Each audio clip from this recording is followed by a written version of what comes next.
episodes.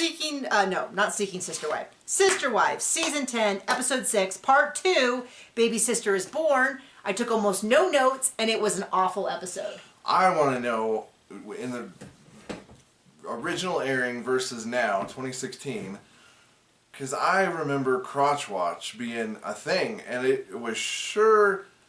It looked different. Maybe I'm wrong, and maybe I just have a skewed memory of it, but did they edit out all the crotch watching her stepdad did?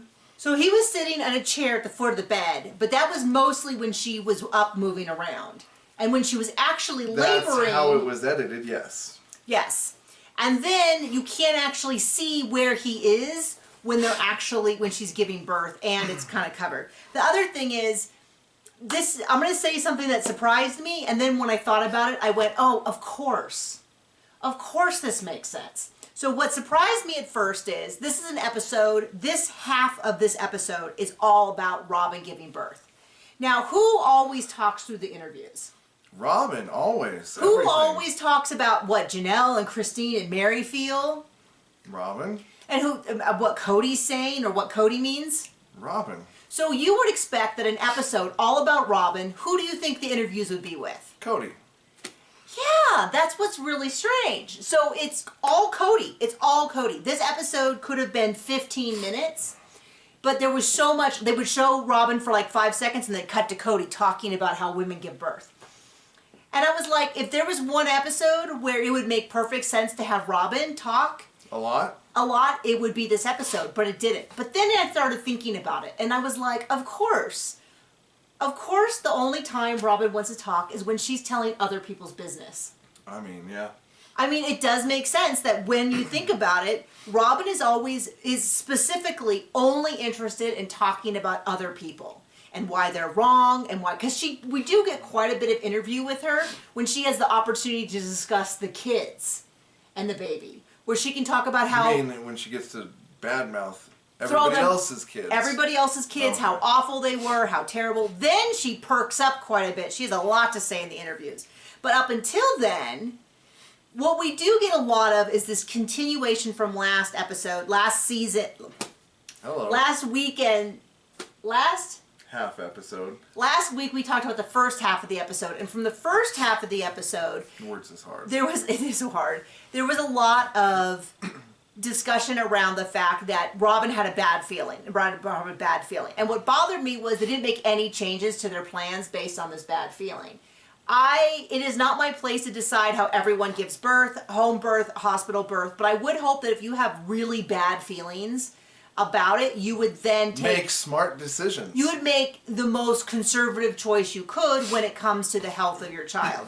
So it was odd to me that they kept pushing this narrative that Robyn just knew something was going to be wrong, but then they still did a home birth. And she even admits, because of the circumstances, they might have had to do resuscitation, but then they didn't make any changes. So like in our case, we're going to have a hospital birth because that just made them, we were like 100 miles, and I'm not even joking, away from the hospital. So if anything went wrong, there would be no support. A fire department, away from anything. So we were already, and we're just hospital people. Like, let's just be honest, we're hospital people. John didn't even want to cut the umbilical cord. Did you? No. I can't remember if they even offered. I think they did, and you were like, no, I'm good. Exactly. We're paying you the big money. You can do it. I was like, we're here at the hospital paying for this, so... And there were concerns about the birth, and so we chose to get a C-section because of those concerns, and it ended up being 100% the right decision. But I did kind of worry about, like, am I just chickening out because it's how the narrative is? I've never thought that about another mother. But you know how it is. There's, like, you're super judgmental of yourself and all of that. So... I'm really happy with our decisions. I'm not in a place to make decisions about anybody else, but it was just weird because they wanted to really push this narrative that this was really scary and this was really dangerous, but then they didn't make any changes to the plan. So they start off with, oh gosh, I cannot believe how badly Cody screwed up, because they cut to this thing about how they're like, Janelle's like, hold on, I just need to say Cody is the best. He's the best. And everybody falls all over themselves to discuss how Cody is the best at giving birth. And he's so supportive and he's so amazing. And nobody mentions that when Christine was giving birth, he ran away from the hospital to go neck with his fiance. No one mentions that. But the idea that this guy Jeez. had something he did not deserve and he threw it all away for Robyn. Because every time they zoom in and they show that cul-de-sac, every single time we're like, that is a lot of big houses those owned are by one family right next to each other with a private community and a shared backyard. Huge backyard. Though only Robyn's was finished. Right. Everybody else's was sort of bare dirt. Yeah. But the idea was they could put their kids could safely go in the backyard. Even the front yard was safe because unless someone made a bad turn, they're not really going over there. And from their community that was gated. From the public. Gated community, and so they had like the best possible deal. They all parked like jerks. Every time they show someone parked, they're like diagonally into a thing. But who cares? It's all their land. It's all there, so who's going to complain? So it's just crazy to me because he had 4 wives who we know this guy is a total dipperoonie. Not what I was going to say, and he has people being like, wait, hold up. He's so amazing for doing the least. You know what I mean? Like, well, I mean, it's easy to give him praise when everything is the wife's fault, period. Right. But except all the accomplishments are Cody's. Yeah. So I just can't believe. It's when anything goes wrong, it's the other person. It's the woman's fault, unless it's Robyn, and then it's some other woman's fault. And it always used to drive me crazy. Or like, their kids. I've always liked Janelle. Janelle's always been one of my favorites. But still, when she does stuff like this, I'm like, okay, Janelle, and I roll my eyes. Like, we get it. Cody is so amazing. I wouldn't get with him 10-foot brush. But then Christine's talking about how excited she is for Robyn to give birth. Robyn's like, I'm gonna give birth. Everyone's at home. And then at some point, Cody says, Robyn is really challenged mentally. And John's like, write it down. So I wrote it down. Because all the interviews are Cody talking about how if he doesn't remind Robyn to breathe correctly, she won't breathe. And he's like, you're not just breathing for you, you're breathing for 2. And it's like, first of all, this is her 5th baby. Secondly, I don't know, he was like, well, if she passes out, we'll all have to sit around while she recovers. Okay, I mean, like, I'm not saying she should stop breathing. It's just a matter of he really is like, let me come in here and explain birth to you. And it's like, yeah. I don't know. And then he just talks about himself constantly. So I'm there and I'm doing what I have to do, and it's like a sports, and I'm the coach, and I'm, what did he does at one point say that every birth is different, but then he acts like every birth is the same. Right. And it just... Yeah, the way he acted, like, he said that at one point, but he acted like they're all the same, and he knows how they go, and it's every pregnancy is different. Yeah, they just go on, and Mindy's there, who we very seldom see Mindy, and I wonder if... So Mindy is Robyn's niece, who lived with her as a nanny, who before her was, I think, Tasha, her sister. I mean, her sister being Robyn's sister. And then before that, now they want to claim that McKelty lived with her. So we're going to say before that she had McKelty. Although I'm still not totally convinced. And that whole Robyn and McKelty are so close storyline was they always rewrite the past. So. And then just disappeared. And we haven't heard about those twins or McKelty from Robyn for, I don't know, 14 episodes? Something like that. Anyway, so Mindy's there, but I wondered, do we not see a lot of Mindy because she's asked not to be on camera?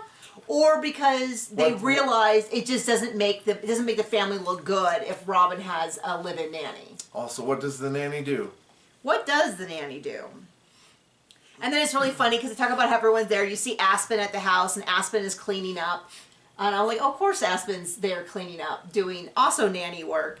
And she's giving birth. And throughout all of this, they show the shunning of the Robyn's children's.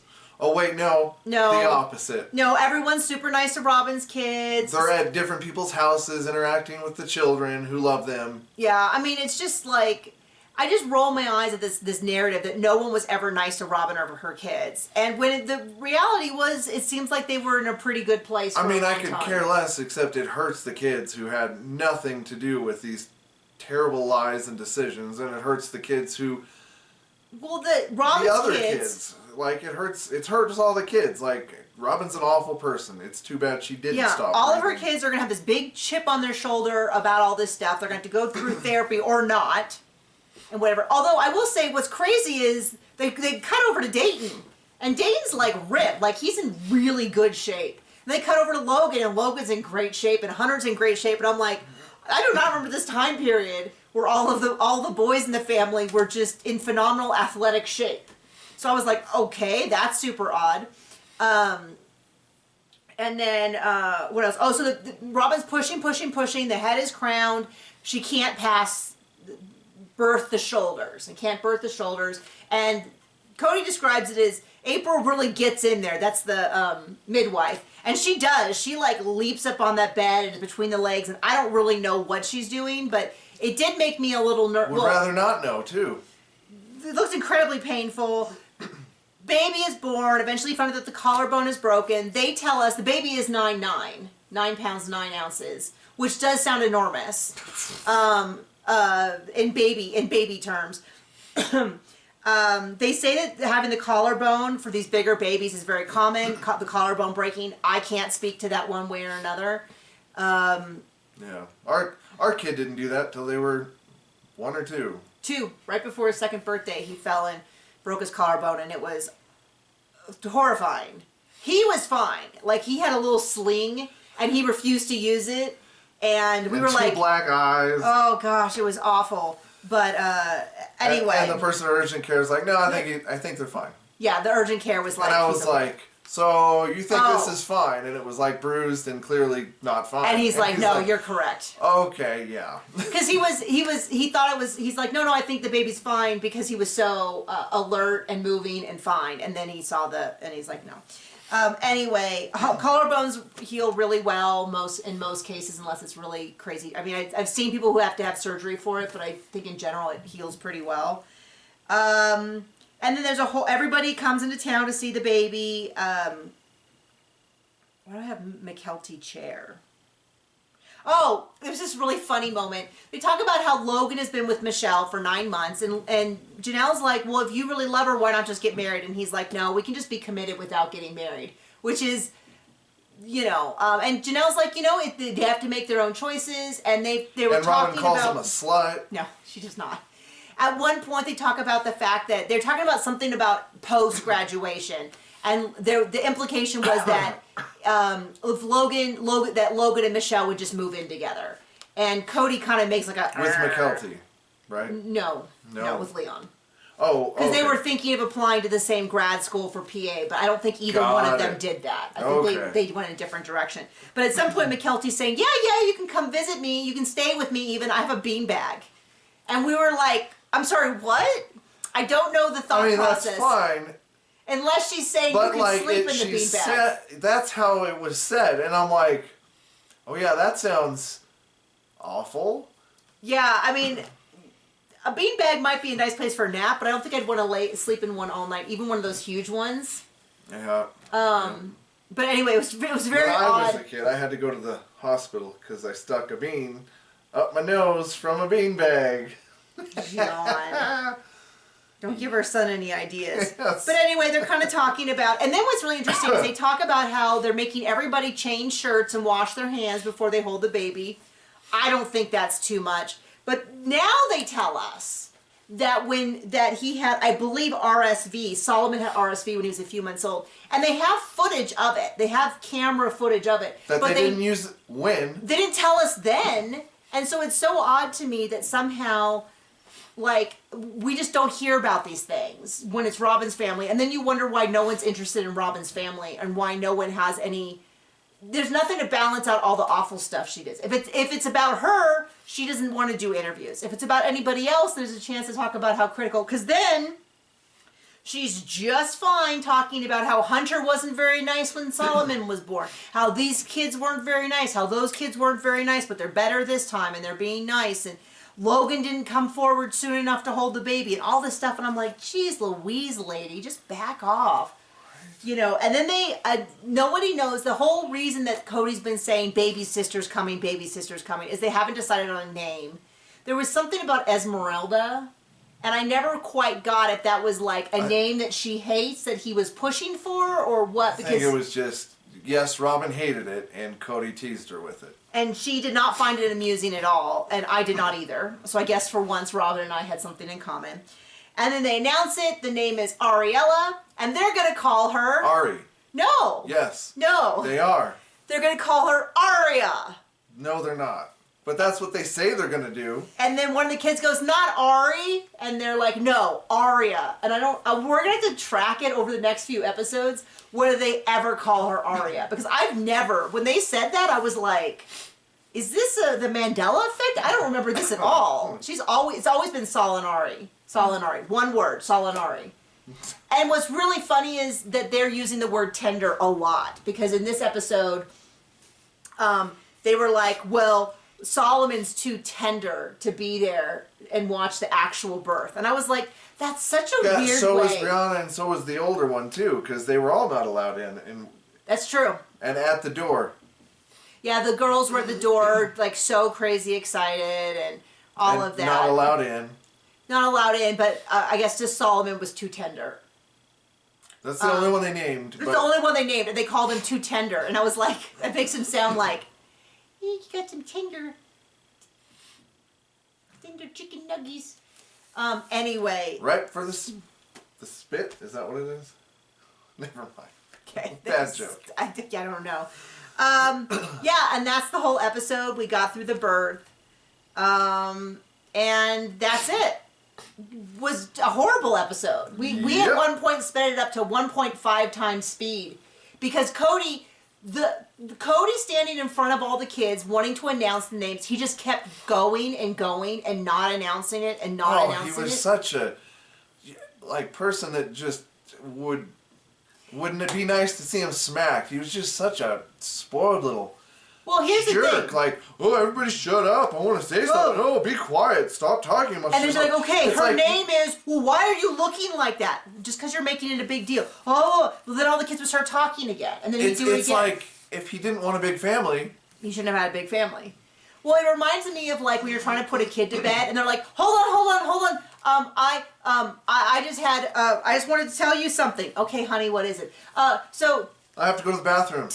You already went to the bathroom. I have to go again. I'm thirsty. You have water next to you. Well, today at school, there was a boy named, you're just like, okay, we get it. You're stalling for time.